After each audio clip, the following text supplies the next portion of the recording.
reluctance motor. Right? Now we are going to see the construction features of synchronous reluctance motor. Right?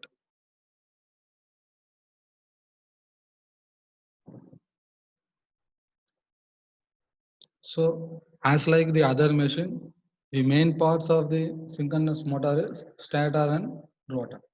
And now we are going to make a overview. So what are the different types of rotor available for a synchronous reluctance motor? And then how the stator is wound in order to produce a sinusoidal MMF, right?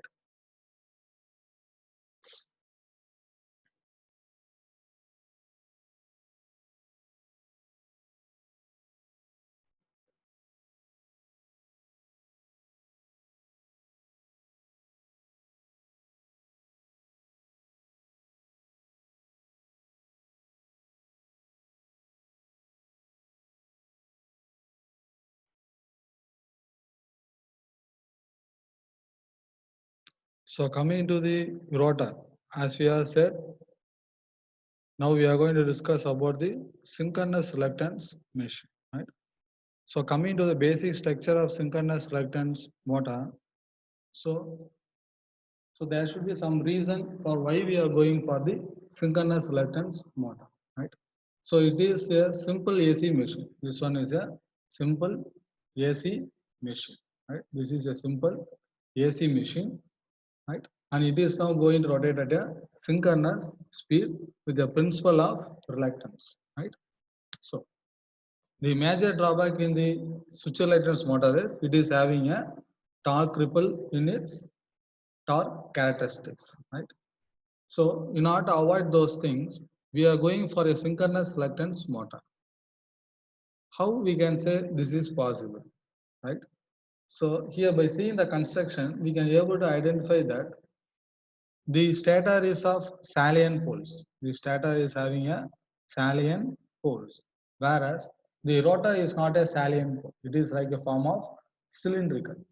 It is a form of cylindrical with some flux barrier. With some flux barrier, and the flux barrier is also not a parallel line or a perpendicular line. The flux barrier is having some angle, right? So with this construction of a rotor, we can able to make a machine to run at a synchronous speed with low torque pulsation. With low torque pulsation, right? Now, coming to the different types of rotor. Coming to the different types of rotor, and now what we see in here is it is nothing but a synchronous reluctance motor with angled barrier. That is, we are having a barrier with only one. Suppose if you want to make a barrier for two, consider to make a barrier for two. So now we are going to see a rotor with flux barrier 2. So this is a rotor with flux barrier 2.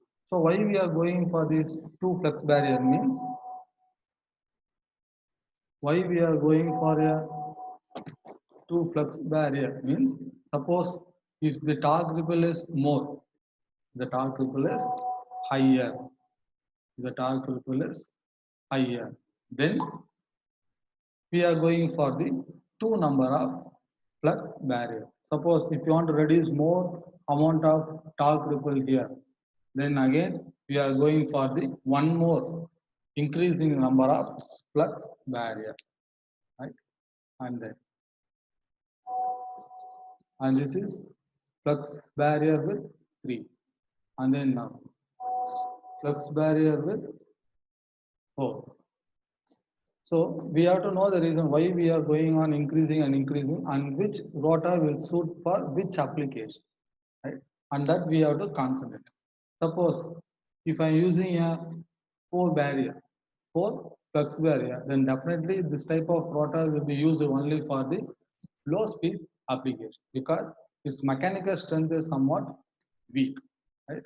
Now, if I go for a flux barrier with 1, then its mechanical strength will be higher. Its mechanical strength will be higher. Then it is well suited for a high-speed application, right?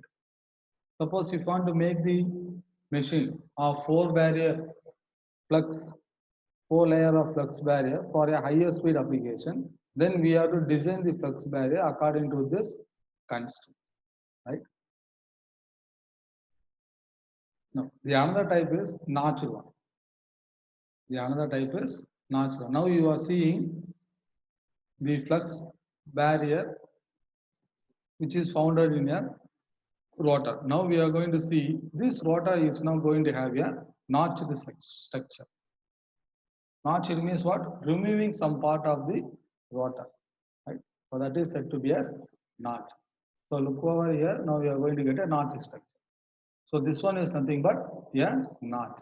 So why we are going for notched means, so if you remove this region, here as well as here and then as well as here, then we can able to get a more value of change in the air gap. You can able to see the air gap change is higher. That is, we can able to achieve a more value of torque. We can able to achieve a more value of torque with change in the reluctance, right? And then similarly,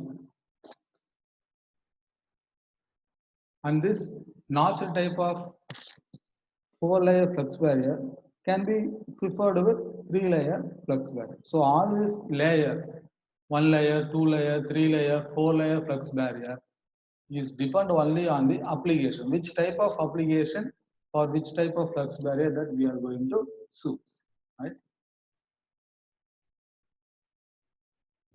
Now we are going to see about the 2-layer flux barrier with notched condition. So this is 2-layer flux barrier with notched condition. Coming to the 1-layer flux barrier with notched condition. And this one is 1-layer flux barrier. Now we are going to see. This is 1-layer flux barrier. So if you see here, there is a huge amount of change in the air gap. So if you go like this, what will happen? The torque ripple will be somewhat higher. So I am going to reduce the torque ripple by going for different number of layers. I'm going for different number of layers. So the efficiency of a machine is depend on the maximum depend on the construction, right? Maximum depend on the construction, right? So construction is the important part to make a machine at high efficient considerations. Right?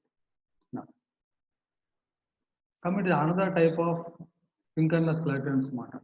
So now what we discussed is the flux barrier with some angle, right? Now we are going to discuss with flux barrier with rounded shape.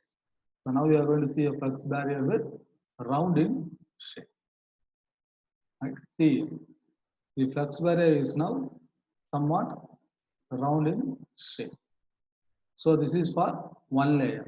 If you go for 2 layer,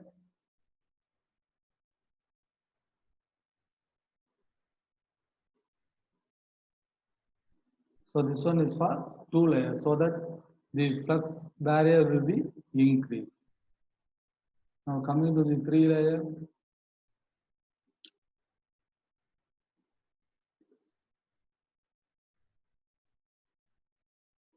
and this one is the 3 layer.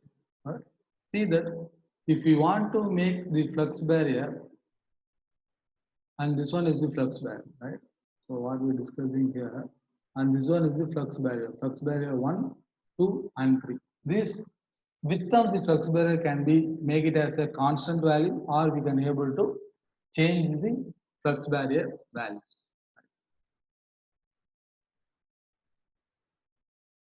And this one now we are going to see about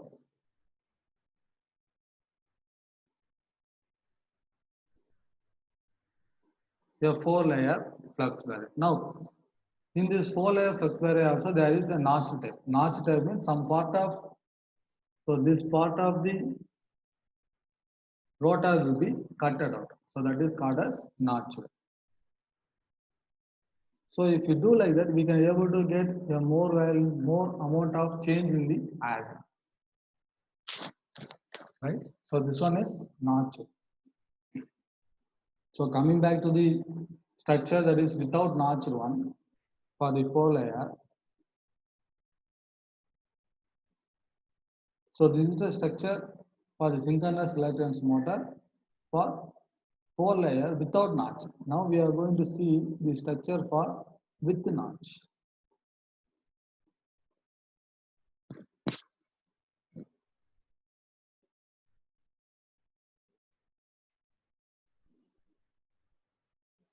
See, this is the structure for with notch. So there are how many different types of rotors available? So the rotor types available here is, see, we are having synchronous reluctance motor with angle barrier, that is flux barrier. 1 layer of flux barrier, 2-layer flux barrier, 3-layer and 4-layer flux barrier. For this 4-layer flux barrier, we are going to show notched flux barrier also. So 4 plus 4 it is 8.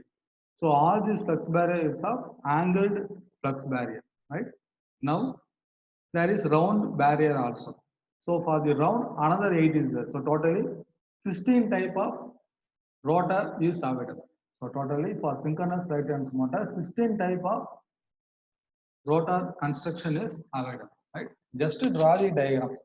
So suppose they ask, write the construction features of a switch reluctance, sorry, synchronous reluctance motor. Then make the two important points of the switch reluctance parts of the synchronous reluctance motor are rotor and one is stator. Coming to the rotor, there are some 8 different types of rotor structure is available, right? And then make it as point by point. What are the 8 structures?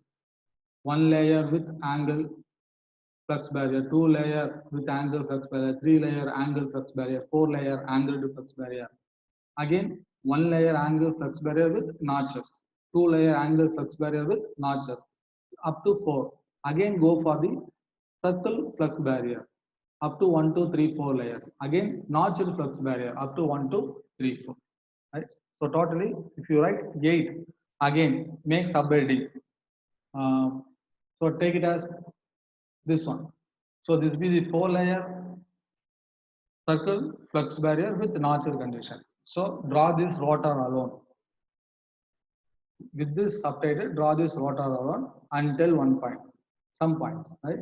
So it is having a 4-layer of flux barrier, which is in the form of circle in shape, which is in the form of circle in shape. Moreover to this,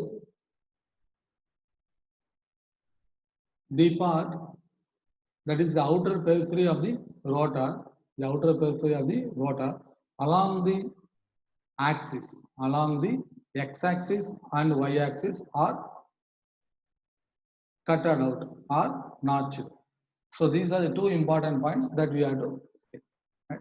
So with this structure, we can able to go for a either high speed application or for a low speed application. That depends upon our design of a flux barrier.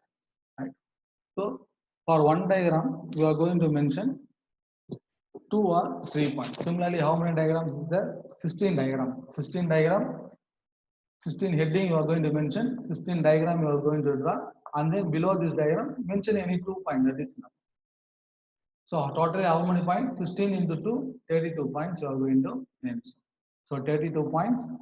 Again, 16 diagram for the rotor alone. Still now we are going to see about stator. So these are the points of the stator. And then the common points are, it is made up of a non-oriented laminating core material. And the stack length should be same as the stator, such that it has to produce a required torque in the machine.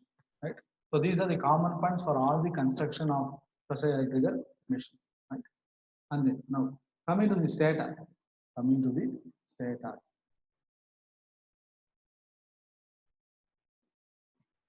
And coming to the stator. So in the stator, see, there is a back ion. There is a back ion.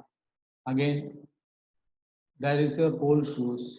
There is a pole shoes here. And this pole shoe, the function of pole shoe is to regulate the flux path to the rotor. Again, the back ion. So this back ion thickness, length as well as the pole shoe length should be more or less same. Should be more or less same. Now, again, what is the first point here? It is made up of a laminating core material, and then the stator pole is projected inward. The stator pole is projected inwards, and the stator pole is bounded with the coils. The stator pole is bounded with the coils, and this coil can be made into two types. This coil can be ordered by two types, either by this method, that is over under technique, or by side technique. So side by side technique is like this, and over under technique is like. So this is said to be as over under technique, and now we are going to see about side by side technique, side by side. Right? So this one is said to be a side by side technique. Now,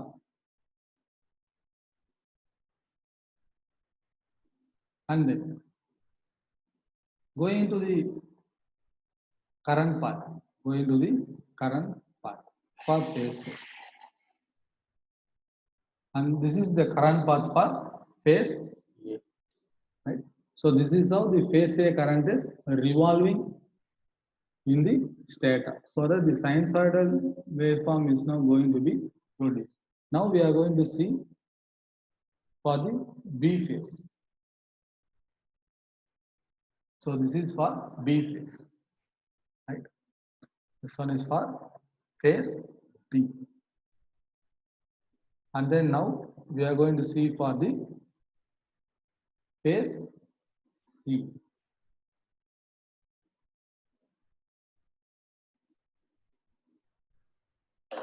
And this is for C phase. Right? C phase current flow. Right? Now if you want to see, now we are going to see the current flow for all the three phases, such that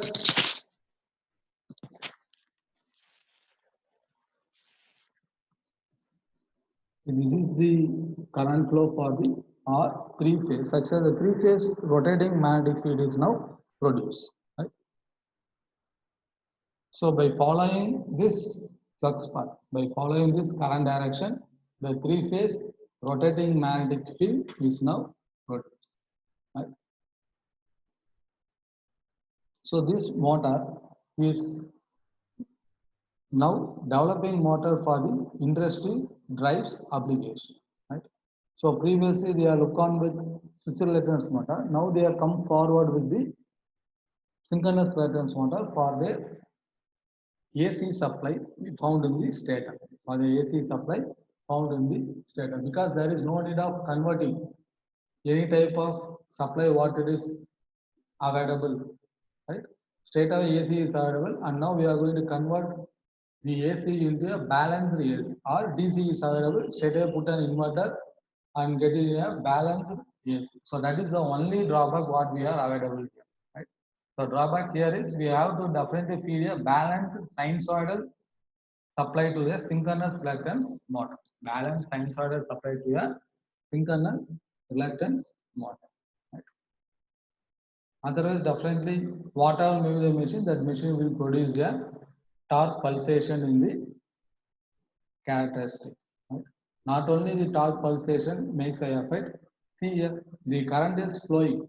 The current is flowing all over the back ion of the stator. All over the back ion of the stator. That is following towards the stator. So, since it is flowing over the stator, since the current is flowing over the stator, the ion loss in the stator will be higher. The ion loss in the stator will be higher, because suppose if there is any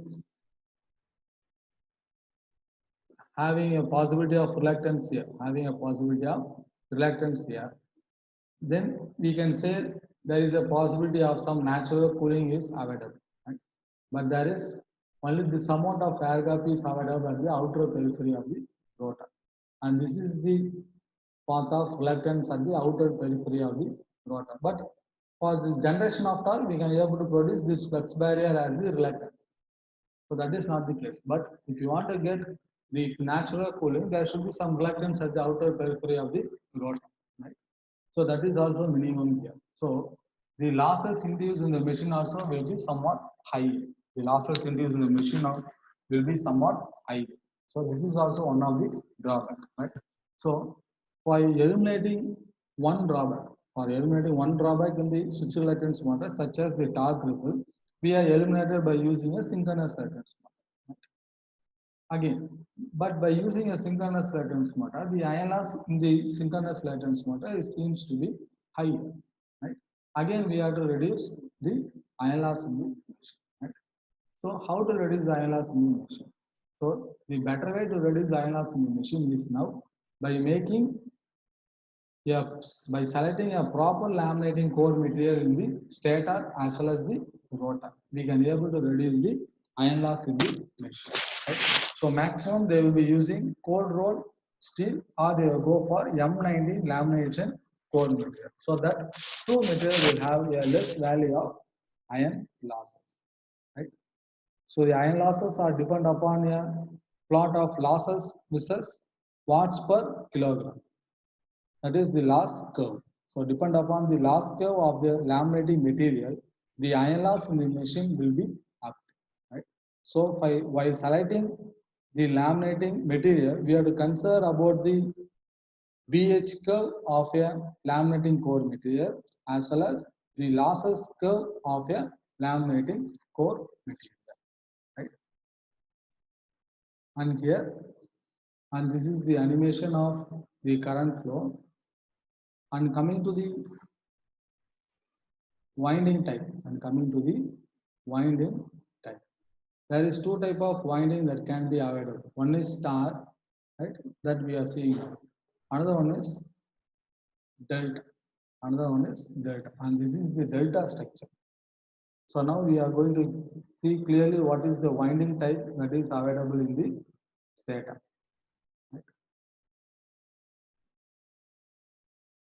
So take phase A. And for simply understanding, we are now going to turn off the animation for the current. So this is the phase A winding.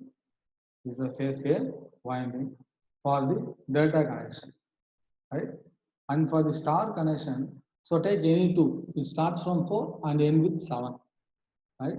That is A2. Now, for the star, again see, it starts with 4 and end with 7. Then what is the difference between the star and delta? Right? So now we are going to see the difference. So I am going to plot all the three phases. See, this is the plot for three phases of the machine. This is the plot for three phases of the machine under star. Now if you want to go to the delta, and this is the winding condition for the delta. That means there will be no neutral terminal. There is no common point neutral terminal for the delta connection, and for the star connection, by making the winding, we are making a neutral terminal. Right? Now, and the input, what we consider is we are getting a pure sinusoidal waveform from an inverter. Right? But practically from an inverter, we cannot be able to get a pure sinusoidal AC, that is a balanced AC. That is not possible. So maximum we will get a stepped output from an inverter, right? So I am going to consider a stepped output case. So we can able to give a pure sinusoidal AC, but practically pure sinusoidal AC is not possible because pure sinusoidal means it is a balanced AC supply. So that is not possible. So now practically what is possible is 6 steps or go for some different multi-level of the inverter. Suppose you go for a 7-level inverter, 8-level inverter, 9-level inverter, 5-level inverter. So depend upon the level of inverter, the step of the output supply also is depend on that. If you go for 5-level inverter, the output will be 5 step. If you go for a 11-level inverter, the output will be 11 step. So depend upon the level of inverter. So if you want to get a less number of torque, or if you want to provide a well balanced supply to a stator, then definitely you have to go for a multi-level inverter. Then only we can get a balanced way of supply. Otherwise, sinusoidal, pure sinusoidal is not possible. Right? Feeding a pure sinusoidal supply from an inverter is not possible. Either we can maintain the frequency and amplitude, but the pure sinusoidal is not possible. No.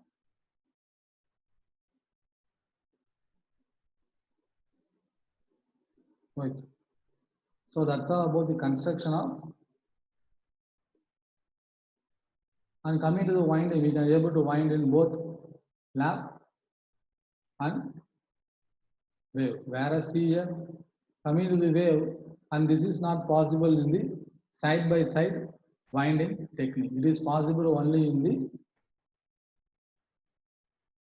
under over. The concentric type of winding is not possible in the side by side. The concentric type of winding is possible only in the under over type of technique. Right?